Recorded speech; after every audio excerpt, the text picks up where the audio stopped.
Hey guys, my name is RyanCentral and welcome to HitScan. Myself and Miska sat down with Morello, who is the character design lead for Valorant, to talk about balance. It was a pretty long conversation, so we've broken it down into a few videos. This first one, we're going to be talking about Sage, the problems with her being a healer in a tactical shooter, the problem with future healers coming into the game and stacking healing, but I guess most importantly, we talk about Morello's big concern when it comes to stacking certain utility and why that may be a problem for the future of Valorant. Morello does stream twitch.tv/Morello Riot, so if you do have any questions that weren't answered in this or in future videos, you can check him out there and just have a chill old time with him. He streams every Tuesday, Thursday and Saturday. Let's get started talking about Sage's role and why she was nerfed for like the 5th time in a row. So the thing about that is her role should be stalling and healing. I don't think we're super interested in changing that. And we know with a lack of choice competition on healing, that's going to create, even if she's well balanced, until there's choice competition, that'll probably inflate her pick rate, if not her, maybe not her win rate, but her pick rate. You know, we can live with that to some degree if for some amount of time. Right? What I think we're looking at is this nerf is talking about things that kind of take the character outside of their identity. If she's supposed to be great at healing and stalling, right, we've now reduced that to a point to where I feel like it's like, hey, if this goes any lower, it's probably going to start feeling like it doesn't really do much. We can continue to look at that, but that's kind of where our perspective is now, to where these are now probably much closer to in line with what these values need to be, even after being greatly reduced. What things like the wall cast distance do is give her a ton of strength outside of those roles, right? Like if you played a lot on Split or something, you know that you can use that wall kind of as like almost a really good sight blocker or smoke on offense, right? Especially taking like a long or B or, you know, getting tower from really far away. What we wanted for Sentinels is we want them to have a weakness of they're going to be very strong on defense. They're going to be very strong on the retake. They're going to be strong on the flank, you know, things like that. But they weren't having, at least, especially Sage. Cypher has a little bit of this problem with his camera, how it kind of overlaps with Sova's value because he can cast it so far out to kind of use it as a peak tool. What we wanted to do is take that and go, by reducing its range, you have to have taken the ground already or take a risk to take that angle or block off that region. We think that's important to keeping Sentinels from being kind of like these skeleton key picks outside of their intended value. I guess it's similar with Cypher, right? Where it's kind of like you put all of your stuff down on the A site on Haven. If nobody goes A, then you are useless, effectively. Right. It's more about like making sure that ground has to be taken by somebody else, and she isn't end up doing. Because my worry is, let's say we get her healing and her stalling into in the choice competition, things kind of understood. I think with better self-healing and stuff like that, I think it can at least alleviate that with where the heal numbers are now. I don't feel like we're as bad for going like, oh my God, if we don't have a healer, we're screwed. Because you're like, oh, I'm only healing once, maybe twice, around. I do think when you go, hey, this character also does this job that my Brimstone does, or this character kind of does this job that my other character is also like specialized in, I think that's where we're really looking to continue on characters that remain powerful. We'd like to nerf in those ways because those aren't like, you're not like, I pick Sage and that's what I pick her for. So that's a good place to give her weaknesses, is in these kind of these places she's flexing into. We don't want it to be ultra crisply defined to where it's like Sentinels only can do this thing and that is it. And it's very like lock and key kind of design. Yeah. I think that feels really, and I think it feels like the developers telling you how to play the game as opposed to players being able to be creative or do cool stuff like that. We're not against that. But when you have a problem like Sage where she's so prevalent and her win rate's also so high, like we're like, one of the problems you see there is like, okay, she has these really great strengths. That's great. Want her to continue with those strengths. What are her weaknesses? Is she actually weak at stuff? And it's like, ooh, it actually looks like she's way stronger at a bunch of stuff that if she wasn't good at it, wouldn't actually affect her viability that much.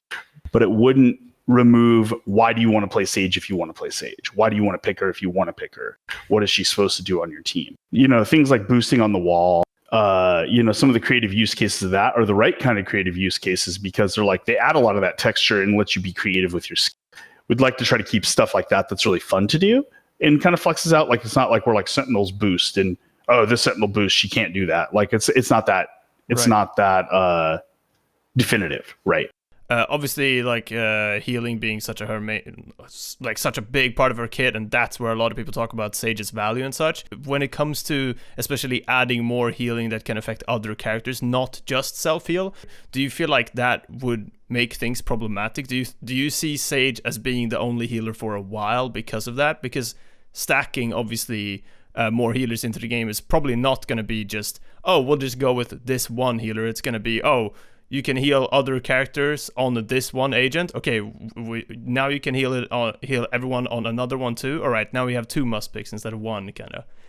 I think there's 2 answers to that. One of them is specifically on value stack, within team comps, because right now we have a world where you could take a maximum 3 controllers for smokes, or you could take a maximum 2 blinder or 3 blinders, right?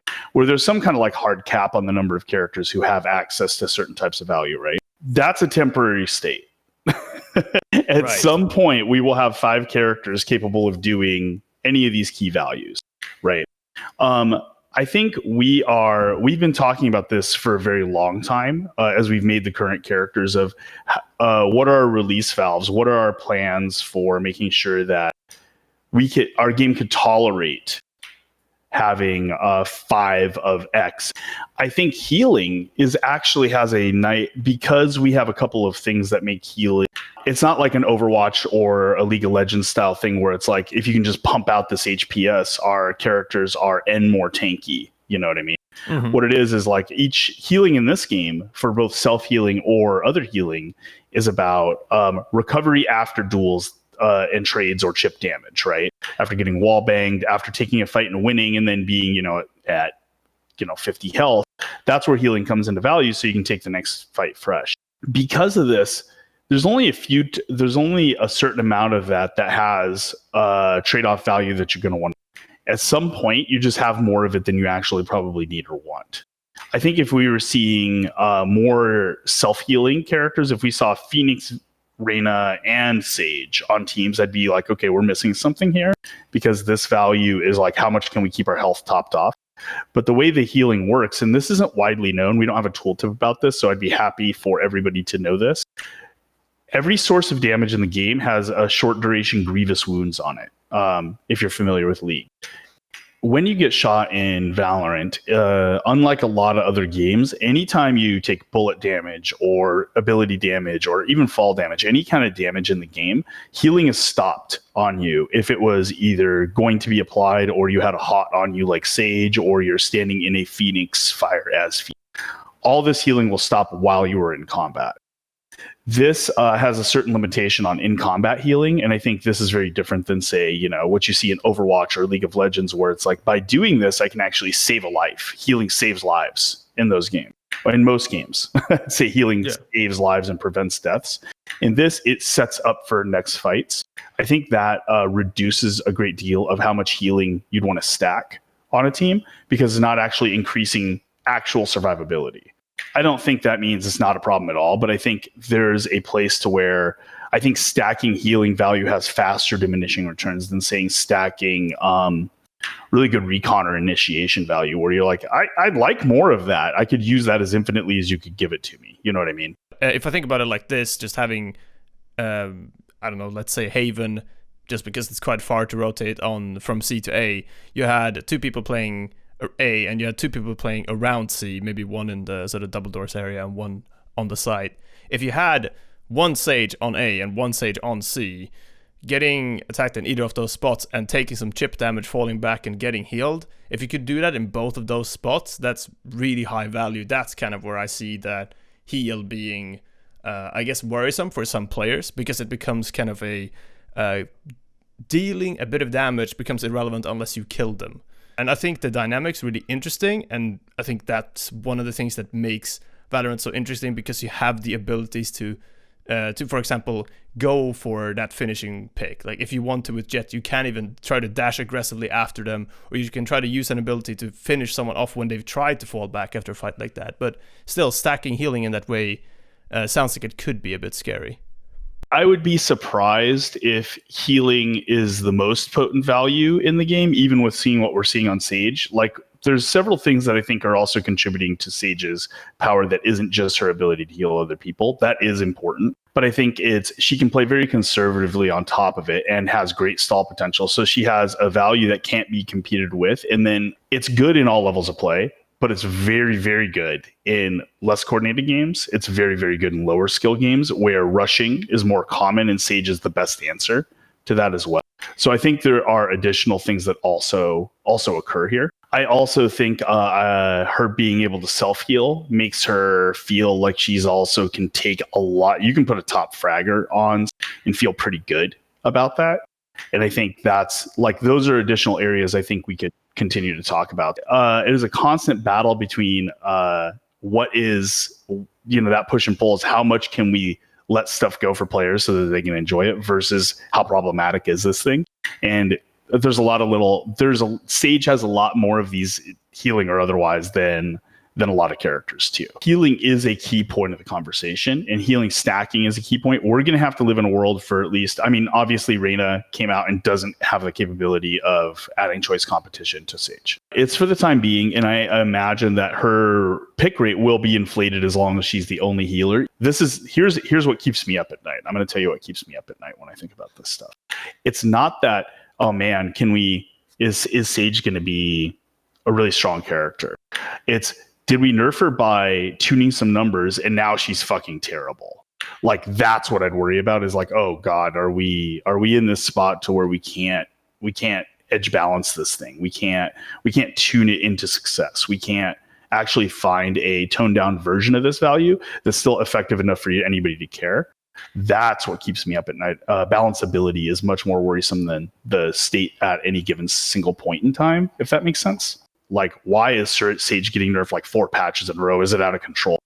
And I think we've had like the idea about the wall that we've just done in our back pocket for a while. We've wanted to do that for a bit, right?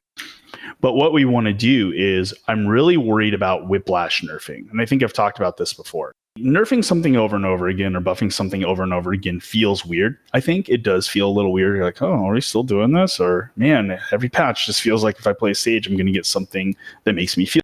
Totally understand that.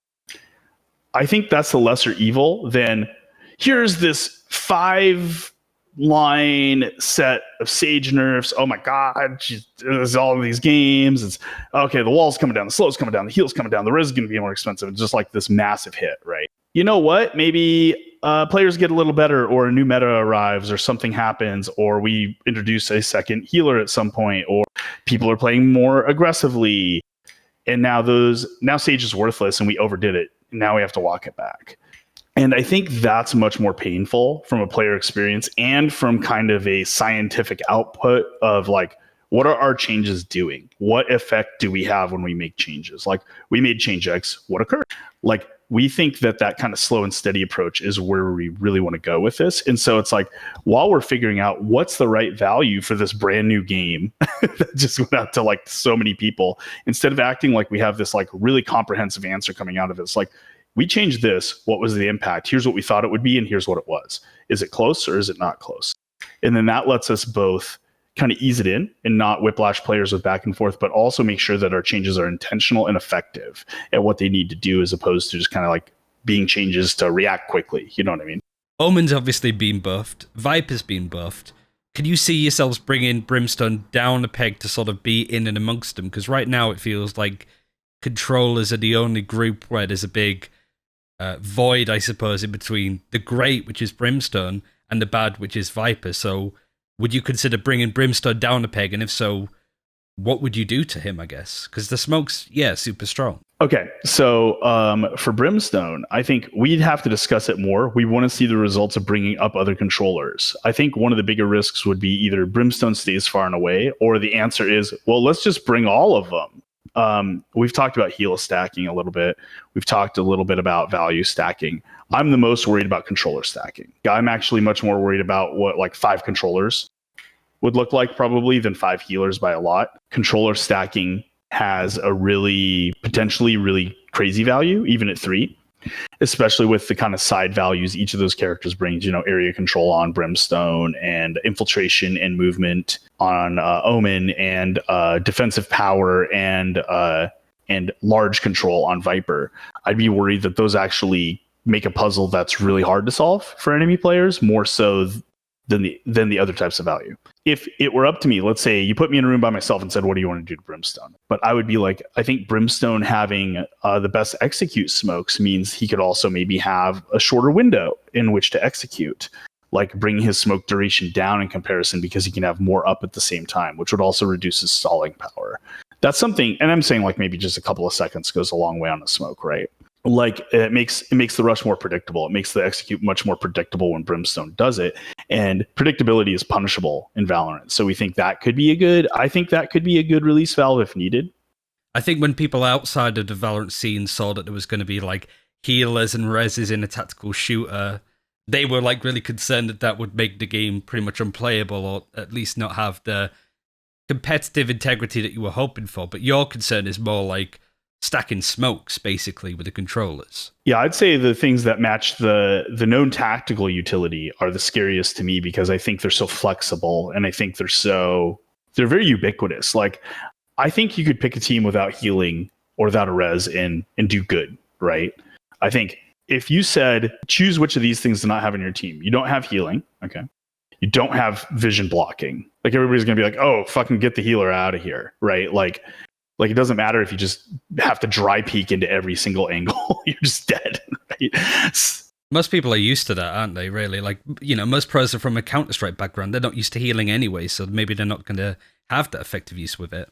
Right. And I also think it's like healing is also, while I think it is potent, and I think this is the theory that set us down to underestimating healing, but I still think this theory is true, just not as potent as we thought, is if you can die in one shot, healing has an unreliability factor to it. Healing may have no value in a match or a round, right? Smoke or vision blocking or breaking, I think recon, debuffing utility, smokes, and stalling utility are pretty ubiquitous utility. They're things that have really reliable floors of output. Their minimum value is pretty high, right?